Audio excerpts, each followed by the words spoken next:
August 1916, Bucharest. The city is known as the Paris of the East, and tonight it is trying desperately to live up to the name. The air is heavy with the scent of linden trees and expensive French perfume. In the grand villas, the lights are burning late. Men in gold-braided tunics toast to Greater Romania, their voices rising with a confidence that borders on the divine. For 2 years, Romania has sat on the fence of the Great War, watching the world burn from a safe distance. Now they have chosen a side. They have joined the Entente. To the generals, war is a grand, theatrical production. They see maps as tapestries, not as terrain. They see soldiers as ink on a ledger, not as sons. But Marie sees something else. She walks through the palace gardens, away from the clinking glasses. She is the granddaughter of Queen Victoria, a woman born to the purple, yet she feels a cold draft that no fire can warm. She looks toward the Carpathian mountains, the jagged spine of her adopted country, and she knows. The system is a hollow shell. Romania is stepping into a 20th century nightmare with a 19th century soul. The military machine is a fatal flaw in motion. The black box of their strategy is simple. The High Command orders a massive offensive into Transylvania. They believe that sheer numbers and national spirit will overcome the lack of heavy artillery. But the physical reality is brutal. The supply lines are horse-drawn wagons struggling on dirt tracks, while the German and Austro-Hungarian forces move with the precision of a Swiss watch on a network of modern rails. The input is bravery. The output is a massacre. The strategy chokes like a drowning swimmer.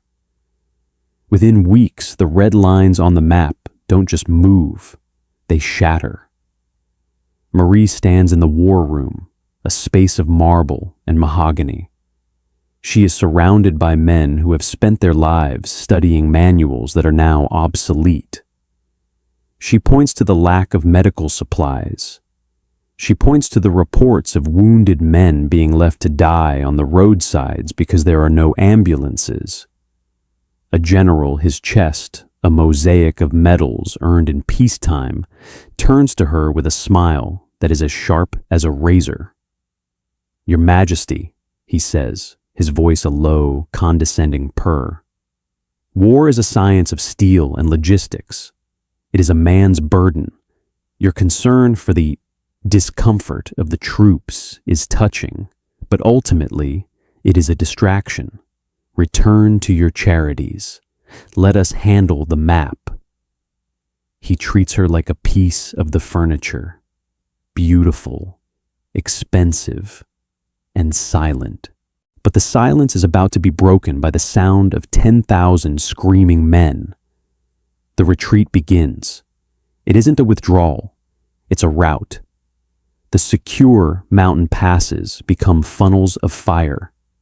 The Romanian army is being hunted. The High Command, the very men who toasted to glory, are the first to pack their fine wines and their mistresses into train cars, heading north to the city of Iași. They leave the people behind.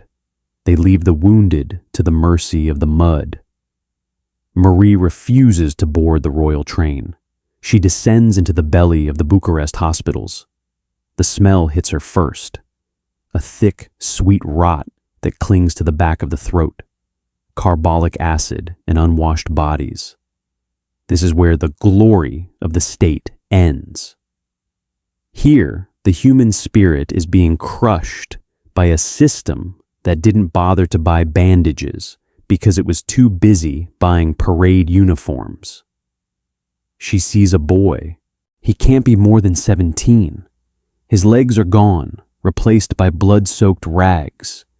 He is shivering, not from the cold, but from the shock. There are no doctors. There are only orderlies who are too tired to care. Marie doesn't call for a servant.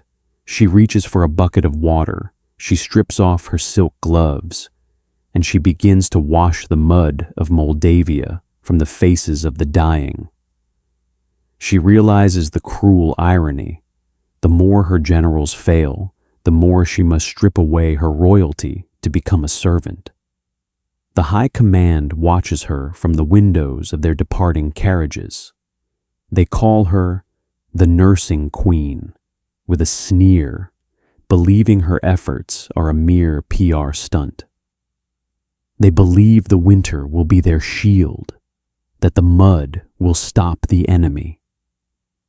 They treat the reports of a strange fever in the camps as a minor clerical error, a nuisance for the lower ranks.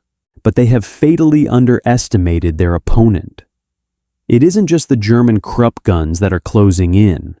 It is the microscopic master of the trenches. While the generals toast to a strategic realignment in their heated offices, the first louse, the true commander of the coming winter, begins to travel from one shivering soldier to the next. The system thinks it is in control, but the hammer is already falling. The winter is not a shield, it is a shroud, and the pride of Bucharest is about to be buried under 6 feet of frozen earth. The January 1917. Iași. The world has turned white, but it is not the white of purity. It is the pale, bloodless white of a corpse. Iași was a town built for 60,000 souls.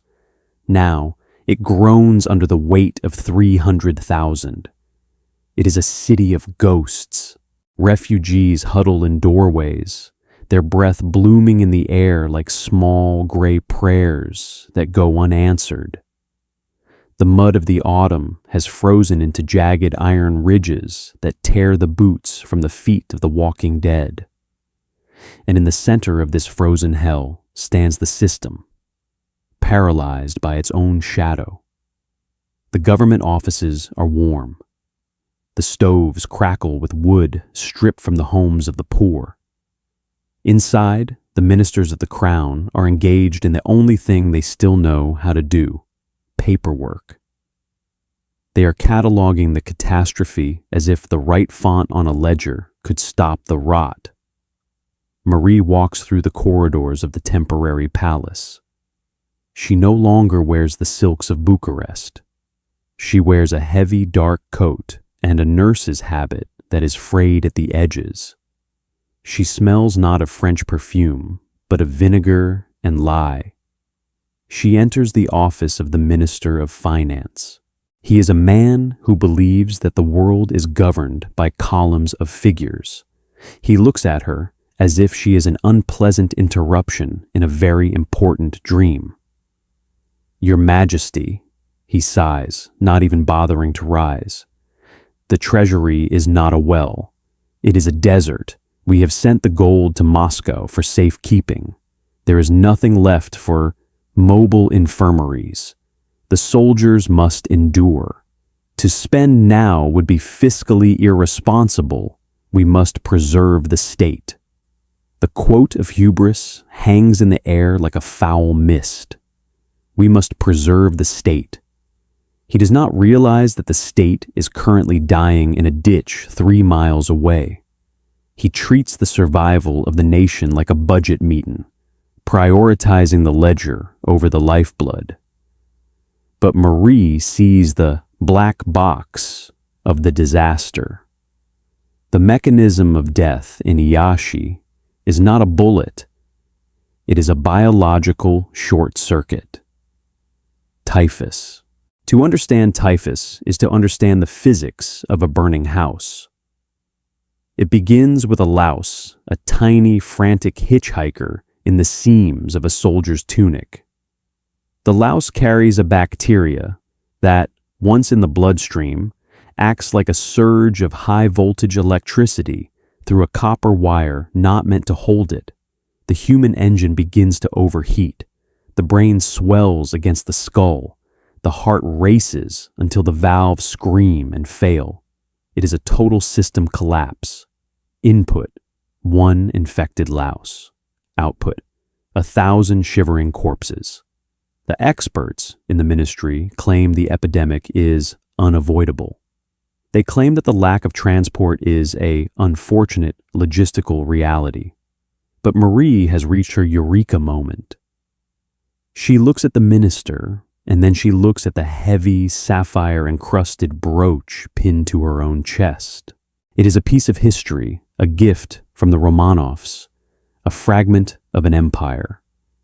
To the minister, it is a symbol of rank. To Marie, it is something else entirely. It is a currency of survival. Because she was an outsider, a granddaughter of Victoria, and a niece of the Tsar, she sees the world differently than the local bureaucrats. They see tradition and immovable assets. She sees a global network of favor and trade. While the experts see the impossibility of the budget, Marie sees the simplicity of the trade. She liquidates her life. The diamonds that once caught the light of London ballrooms, the ancestral pearls, the heavy gold heirlooms of her dowry. She does not ask for permission. She strips her jewelry boxes bare and sends the stones to the markets of the world.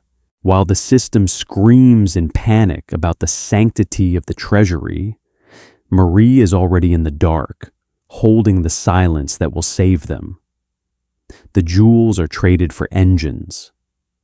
A fleet of modern ambulances begins to arrive, grease-stained, roaring machines that smell of gasoline and hope.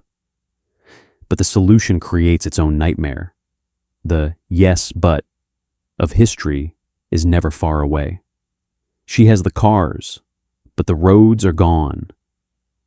The passes into the triangle of death, the front line where the remnants of the army are holding the line, are choked with snow and the wreckage of the retreat.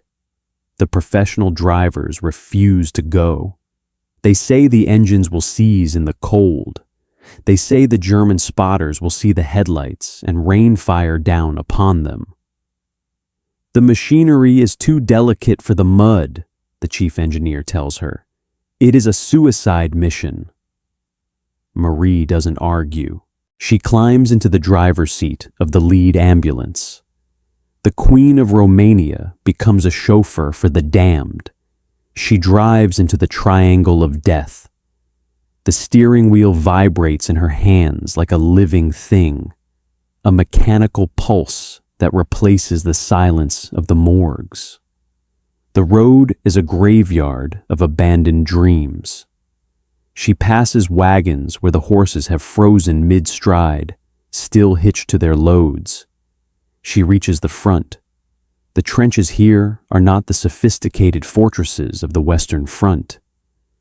They are shallow scars in the earth, filled with gray slush and gray men. The soldiers see her, and for a moment they don't believe. They think the fever has finally taken their minds. A woman in a white veil, stepping through the filth, pulling the wounded into the back of a gasoline-belching carriage.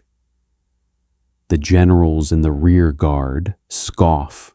They believe this theatricality is a sign of weakness. They treat the front line as a buffer, a sacrificial layer meant to buy them time to negotiate a comfortable surrender. They believe the enemy is too tired to strike. They treat the silence of the German guns as a sign of respect for their strategic position. But they have fatally underestimated their opponent. The silence isn't respect, it's a calibration. While the high command in Iași argues over the seating chart for the evening's dinner, a German artillery commander 5 miles away is checking his watch. He isn't looking at the Queen's ambulances. He is looking at the unbreakable bridge that the Romanian ministry refused to reinforce because of cost overruns. He treats their frugality as an invitation. The hammer is cocked, and the pride of the ministry is about to be shattered by a single, well-placed shell that their budget didn't account for. The November 1918. The silence is the loudest thing anyone has ever heard. Across Europe, the mechanical heart of the war finally stutters and stops. The mud of Moldavia begins to harden over the shallow graves, and the triangle of death is slowly reclaimed by the weeds. But for Romania, the silence is not peace. It is a vacuum. The kingdom is a ghost. It has lost its wealth, its health, and its pride.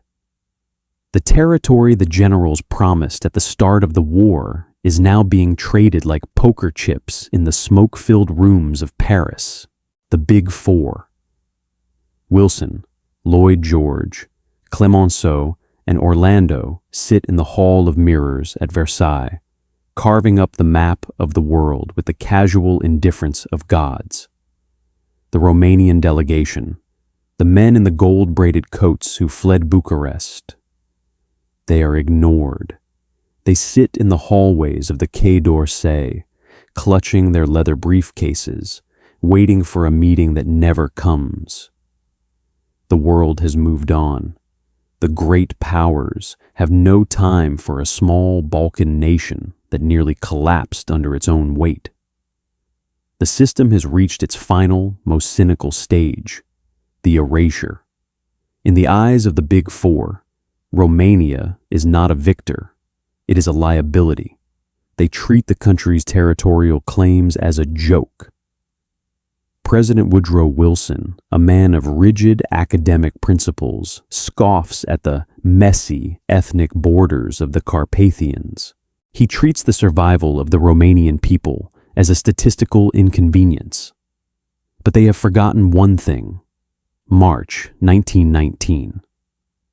The Ritz Hotel, Paris. Marie arrives. She does not come with a legion of bureaucrats or a mountain of paperwork. She arrives with the scent of the trenches still buried in the fibers of her soul. She steps out of the car, and the flashbulbs of the world's press pop like small, harmless explosions. She is no longer the nursing queen in a blood-stained habit. She is a master of the image. She wears the finest silks, her grandmother's jewels, and a gaze that has seen more death than any man in the room. She is the ultimate ghost in the machine. While the official delegation is being mocked in the back rooms, Marie is moving through the Ritz like a force of nature. She understands a truth that experts are too arrogant to see. Power is not just a signature on a treaty. Power is an emotion. She requests a meeting with Georges Clemenceau, the tiger of France. He is a man made of iron and cynicism, a man who believes that beauty is a distraction and diplomacy is a cage match. The micro scene unfolds in a room that smells of ancient wood and expensive tobacco. Clemenceau does not stand when she enters. He keeps his eyes on his papers. "Your Majesty," he says, his voice a dry rasp. "You have come to talk of maps. I have no time for fairy tales. Romania's claims are excessive. Your army failed. Your state collapsed. Why should the world reward a failure?" The quote of hubris. He prioritizes the system of military success over the reality of human sacrifice. Marie does not flinch. She walks to the window, looking out at the Paris she hasn't seen since the world went mad. "I have not come to talk of maps, monsieur," she says, her voice calm, reflective. "I have come to talk of the men who died in the mud so that you could sit in this chair. You say we failed. I say we bled. And if you think you can redraw the world and leave a bleeding wound in the heart of the Balkans, then you have learned nothing from the last 4 years. She doesn't use the language of the manual. She uses the language of the black box. The mechanism of diplomacy in 1919 was a rigid, cold calculation. Input, military strength.